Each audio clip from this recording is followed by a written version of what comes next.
So most people within the Democratic Party establishment have shown nothing but contempt for Bernie Sanders, and DNC insiders and even a DNC chair candidate spoke out against Bernie Sanders recently. So they don't like Bernie Sanders, but they try to exploit Bernie Sanders in a multitude of ways. They try to exploit him for his popularity, and they'll kind of trot him out to be the poster boy for Democrats, but they're not really willing to listen to what he has to say or embrace any of the reforms that he wants.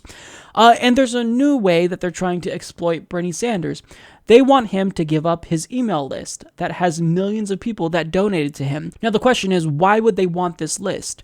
Well, the answer is pretty simple. They want to solicit people on this list for donations. They think his supporters, the progressives that they defrauded and disenfranchised in 2016, are going to be a cash cow for them. That's really cute, but it's not going to happen. So according to Mother Jones, as the Democratic Party struggles to regain its footing following its disastrous November election, one vestige of the 2016 campaign has taken on much importance: Vermont Senator Bernie Sanders' email list. Sanders, who raised $218 million online from a record 2.8 million donors, rewrote the rules of email fundraising during his campaign by relentlessly courting small-dollar contributors. In an interview with the Huffington Post in December, former Labor Secretary Tom Perez, a frontrunner in the election for Democratic National Committee chair, said he wants to learn from Senator Sanders about how he did it. Democrats have made no secret they covet Sanders' list, which Sanders controls through his Senate campaign and the political nonprofit he founded, Our Revolution. The decision on what to do with it rests with Sanders.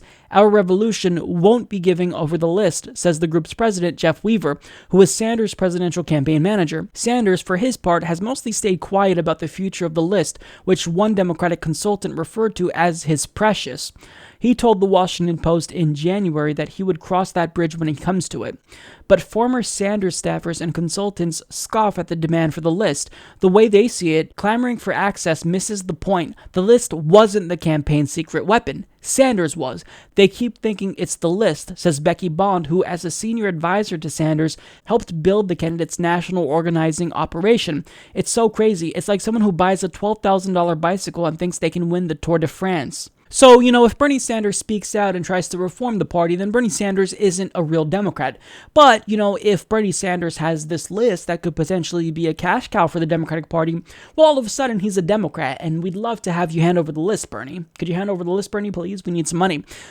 This is ridiculous. And Bernie Sanders, he said that, he would cross the bridge when he comes to it.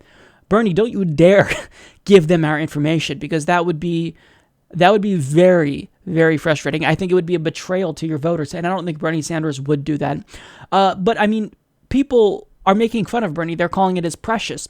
The reason why Bernie Sanders was successful was not because of this email list. Bernie Sanders was successful because we wanted to give him our money, because we wanted to support Bernie Sanders, because we believed in Bernie Sanders. And the Democrats, just time and again, they continue to show how clueless they are. Take it from Tom Perez. He says that he wants to learn from Bernie Sanders about how he did it, how he got, this big, large list of people that were willing to send him money whenever he asked for it. Well, I'll tell you, Tom, we believed in Bernie Sanders. He actually was someone who proved to us that he represented voters and not donors. You haven't done that. That's why we don't want to support you and we don't want to give you money. That's why Keith Ellison has raised more grassroots contributions than you. So we don't believe you. And it's really simple. There's no secret weapon. Bernie Sanders was successful because people believed in him. He was a genuine politician. He was organic. He said what was on his mind, and he wasn't trying to screw us over. He wasn't trying to deceive us. He said what he felt.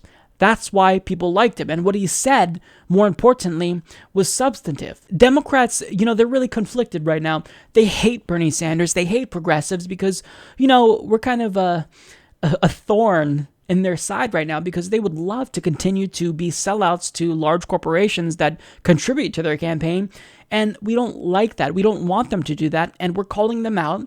We have Justice Democrats now. We will be taking over the party. So they hate us. But yet, they want to try to exploit us and exploit Bernie Sanders by trying to use that list to raise money. Well, it doesn't matter if Bernie Sanders gives you the list, and I don't think that he will. But if he does, if you think you're going to raise money off of us and exploit us after basically giving us the middle finger and fucking us over at every turn, you've got another thing coming. You're delusional, Democrats. Never gonna get it, never gonna get it, never gonna get it, never gonna get it, never gonna get it, never gonna get it, never gonna get it. Support this podcast by joining the independent progressive media revolution today at humanistreport.com.